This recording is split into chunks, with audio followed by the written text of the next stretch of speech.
পরিচয় পর্ব। সবার আগে নায়ক নায়িকার পরিচয়টা জেনে নেওয়া যাক। ঈশিতা ব্যানার্জি আমাদের গল্পের নায়িকা।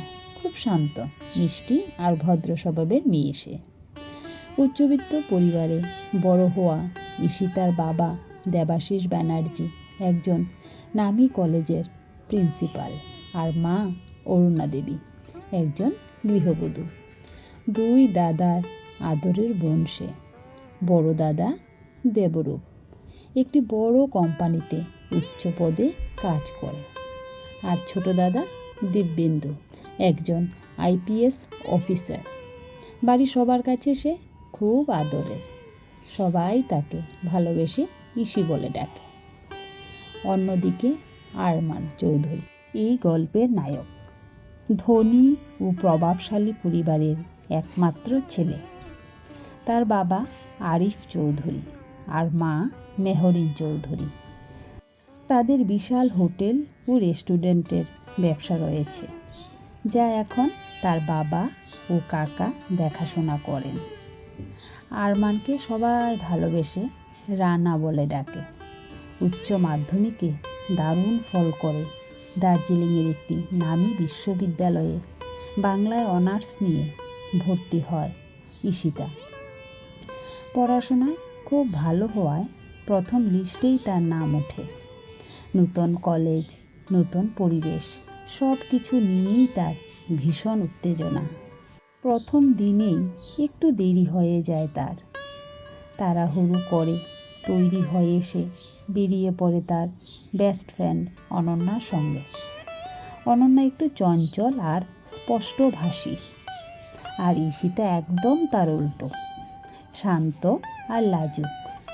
কলেজে ঢুকতেই কয়েকজন সিনিয়র ছেলে তাদের ডাক দেয়। একটু অস্বস্তি হলেও তারা সামনে গিয়ে দাঁড়ায়। ঠিক তখনই সেখানে আসে তীর্থ, স্মার্ট আর আত্মবিশ্বাসী এক ছেলে, যে আরমানের খুব কাছের বন্ধু। এই সময় কলেজে ঢুকে একটি দামি গাড়ি থেকে নামে আরমান। তার উপস্থিতিতেই যেন চারপাশের পরিবেশ বদলে যায়। প্রথম দেখাতেই তার চোখ আটকে যায় ঈশিতার উপর, আর ঈশিতার মনেও অদ্ভুত এক অনুভূতি জেগে ওঠে, যা সে নিজেও বুঝতে পারে না। অন্যদিকে অনন্যা আর তীর্থের মধ্যে হালকা ঝগড়া শুরু হয়, যা ধীরে ধীরে এক অদ্ভুত আকর্ষণে পরিণত হতে থাকে। দিন কেটে যায়।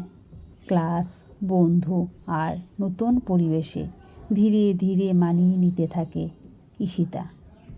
স্নেহা আর চন্দ্রানীর সঙ্গে তার বন্ধুত্ব গড়ে ওঠে, কিন্তু আরমানের চোখে যেন সব সময় একটাই মুখ, ঈশিতা।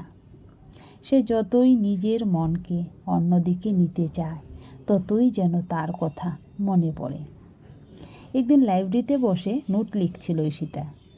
এতটাই মন দিয়ে লিখছিল যে সামনে বসে থাকা আরমানকে খেয়ালই করেনি। অনেকক্ষণ পর আরমান বলে ওঠে, এত মন দিয়ে পড়ছো যে সামনে কেউ বসে আছে সেটা দেখছো না? ঈশিতা একটু অপ্রস্তুত হয়ে পড়ে। উঠে চলে যেতে চাইলে আরমান তার হাত ধরে বলে, এভাবে আমাকে এড়িয়ে চলছো কেন? ঈশিতা কিছু বলতে পারে না, শুধু চুপ করে থাকে। সেদিনের পর থেকে তাদের সম্পর্ক ধীরে ধীরে বদলাতে শুরু করে। আগের মতো আর এড়িয়ে চলে না ঈশিতা, আর আরমানও তাকে সময় দেয়। কথা বাড়তে থাকে, দূরত্ব কমতে থাকে। একদিন কলেজের ফুলের বাগানের পাশে বসে আরমান ধীরে বলে, আমি জানি না কবে থেকে, কিন্তু তুমি আমার জীবনের খুব গুরুত্বপূর্ণ হয়ে গেছো। ঈশিতা চুপ করে থাকে, তার বুকের ভেতরটা কাঁপছিল। আরমান বলে, আমি তোমায় ভালোবাসি। কিছুক্ষণ নীরব থাকার পর ঈশিতা ধীরে বলে, আমিও। সেই দিন থেকে শুরু হয় তাদের ভালোবাসা। কিন্তু সব কিছু এত সহজ ছিল না। রুজি, যে অনেক দিন ধরে আরমানকে পছন্দ করত। এই সম্পর্কটা মেনে নিতে পারেনি। সে নানাভাবে ঈশিতাকে অপমান করার চেষ্টা করতে থাকে।